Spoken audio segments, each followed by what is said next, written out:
আসসালামু আলাইকুম রাহমাতুল্লাহি ওয়া বারাকাতুহু। সবাই কেমন আছেন? আশা করি আলহামদুলিল্লাহ ভালো আছেন।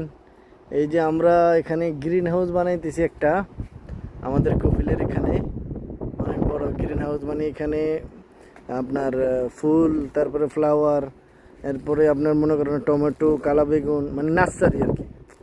নার্সারি বলতে কি, মানে এখানে ফুল লাগানোর পরে, মানে বীজ বোনার পরে বড় বড় হওয়ার পরে এখান থেকে ফুলগুলি নিয়ে যাওয়া হবে রেস্টুরেন্টের ভিতরে। তো রেস্টুরেন্টের সৌন্দর্যের জন্য আর কি লাগাবে। তো আমরা এখানে নার্সারি বানাইতেছি, এখন ফ্রেম বানাইতেছি। উপরে আবার গ্রিন, মানে গ্রিন হাউস বানাবো আর কি জায়গাটারে। উপরে গ্রিন তুর দিয়ে, মানে জালি দিয়ে পুরো ওই যে আমাদের সাথে সাবেদ ভাই আছে। তারপরে এই যে আমিও ওয়াল্ডারে কাজ করতেছি আজকে 2 দিন ধরে।